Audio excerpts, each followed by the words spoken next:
Bueno, primero agradecer, obviamente un poco acá como todos, agradecer a Hernán, agradecer a Alicia, agradecer a la Sociedad Central, que es una potenciadora de eventos, que la verdad es una casa súper importante para nosotros los arquitectos. También al panel, que la verdad es un lujo estar acá. Con lo cual, bueno, la verdad que muchas gracias. Cuando, justamente en esto que contaba Hernán, cuando Hernán nos llama, hablamos, de alguna manera nos pregunta, bueno, ¿cómo quieren que los presente? Como estudio de arquitectura, como desarrolladora. Y la verdad que ahí me pareció interesante hacer esta salvedad de, bueno, ¿qué es ATV Arquitectos, no? Un poco lo dijo Hernán, pero nosotros nos propusimos ser un estudio de arquitectura con un alto valor disciplinar que conjuga, digamos, el desarrollo de proyectos exitosos, entendiendo que teníamos que tener un impacto muy fuerte en las personas y en la ciudad, de modo positivo. Por eso entendemos que no hay construcción humana más mágica que la ciudad para vivir. En eso estamos convencidos. Por un montón de cuestiones, ¿no? Por la propuesta cultural, propuesta, digamos, relacional, social, y de todo sentido. Todavía no empecé. Con lo cual, bueno, ahora sí, ahí vamos con la primera pregunta. Gracias. ¿Se puede hacer ciudad siendo arquitectos? Bueno, nosotros entendemos que sí, pero no solo, sino que es una cuestión totalmente interdisciplinaria, donde el rol de desarrollista es fundamental, dada la dicotomía que se presenta entre el arquitecto que vela por los intereses del proyecto y el desarrollista que vela por los intereses del negocio. Esto tiene que ver con que la arquitectura es un impacto a largo plazo en la ciudad y el desarrollo implica un impacto inmediato. Y la inmediatez atenta contra la construcción de ciudad. Por eso hay que encontrar un punto intermedio. Ese punto intermedio es ese punto a mediano plazo. Aristóteles va a hablar de la moderación y va a hablar que las cosas no son bellas por sí mismas, sino que son bellas porque se ajustan a su objetivo. Y en este caso, el objetivo es hacer que las cosas sucedan. Y para ello hay que gestionar, hay que planificar. Nosotros como estudio nos propusimos vincular justamente la disciplina con el desarrollo arquitectónico.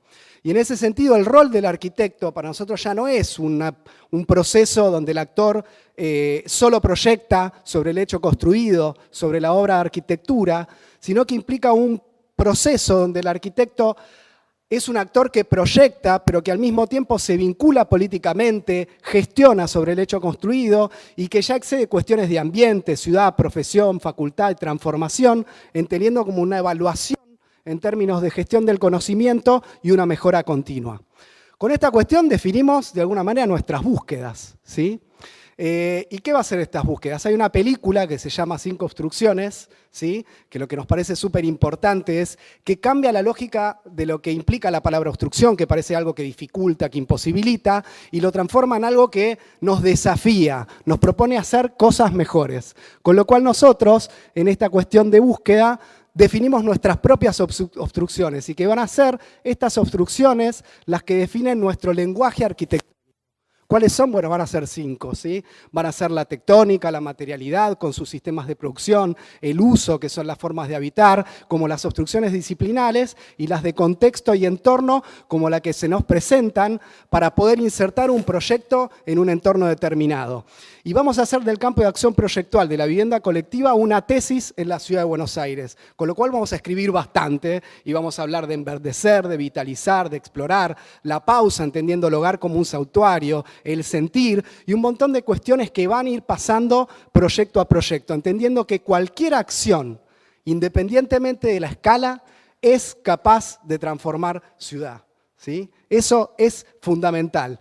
Y también entendiendo que sin un marco de acción pública no existe una transformación positiva posible. Y ese marco son las leyes, y esas leyes en este caso tienen que ver con el código urbanístico, pero no es una ley que está dada y que no se puede, digamos, de alguna manera verificar o trabajar en concurso con el gobierno de la ciudad. Encontramos en los U nosotros una normativa especial para trabajar en conjunto, ¿sí? Que son las urbanizaciones especiales, una suerte de matrix en el cual poder de alguna manera tomar una lectura particular y vamos a entender un sector de la ciudad que es el U20, Nuevo Colegiales, como un laboratorio urbano, y el U45, que es el Nuevo Palermo, las playas ferroviarias, como un proyecto urbano que opera sobre la refuncionalización de vacíos urbanos.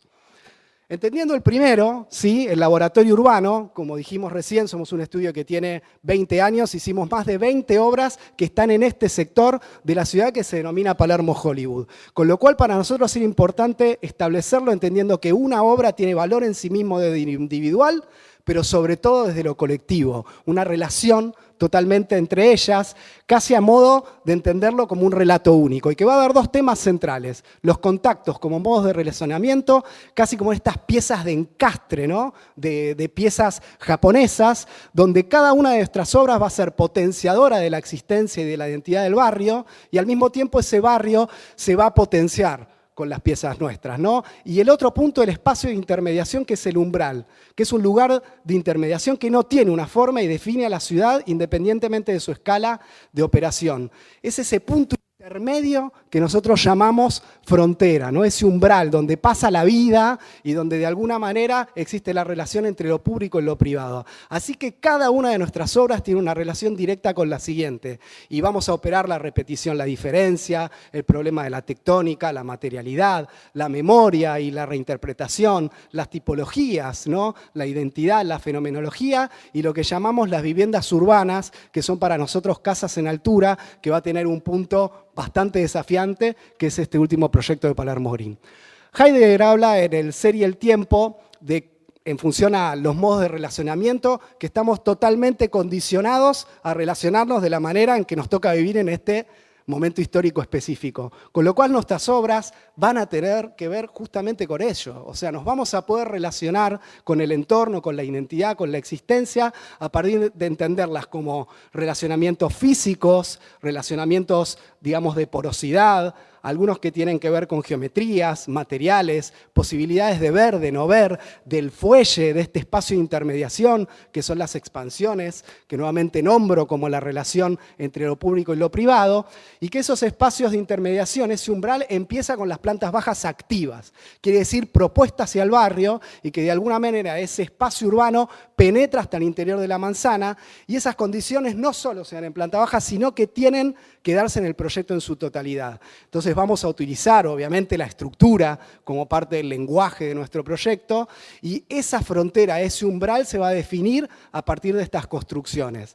Y van a aparecer un montón de relacionamientos particulares donde el sujeto, por ejemplo, accede desde esa planta activa pública, llega a espacios intermedios donde comparte con vecinos, atraviesa un umbral, llega a su casa donde también existe un interior y donde aparecen otras materialidades que permiten vincularse con el ambiente de otro modo. Por ejemplo, el ladrillo a partir de su permeabilidad.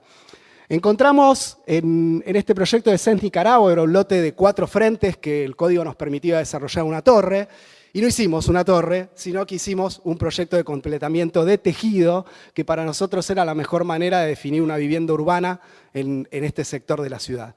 ¿Y qué va a ser el proyecto? Primero vamos a pedir, bueno, dame el FOT de la torre, pero déjame hacer un proyecto de completamiento urbano.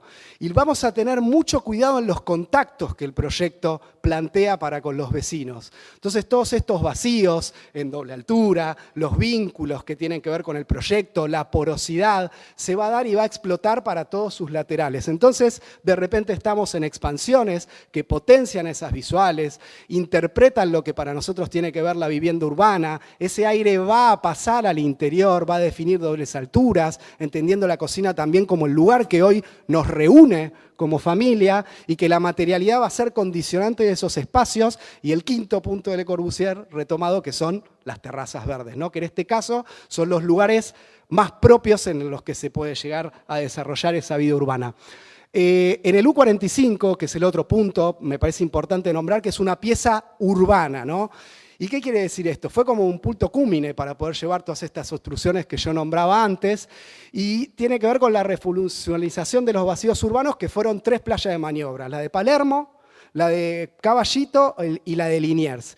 Se hicieron para ello concursos y para nosotros fue casi fundamental participar de estas subastas, entendiendo que en la adquisición de esa tierra podíamos potenciar la construcción de un parque urbano que uniera a Palermos y que al mismo tiempo se generara como una pieza de parque lineal que une el Parque 3 de Febrero con el Parque Centenario. Pero no fue fácil, ¿no? Tuvimos que ir nuevamente a hablar con la municipalidad, con el gobierno de la ciudad, que fue una reunión súper interesante y que nos retroalimenta un montón, redefiniendo las alturas, teniendo que entender cuáles eran realmente las condiciones de vínculo de estas piezas urbanas, cómo podía entenderse la pieza en conjunto y al mismo tiempo cómo podía potenciar el proyecto, nuestros conceptos particulares y el parque que se va a desarrollar ahí delante, entendiendo que ese parque para nosotros tenía que ver con nuestro proyecto, con estas plantas bajas activas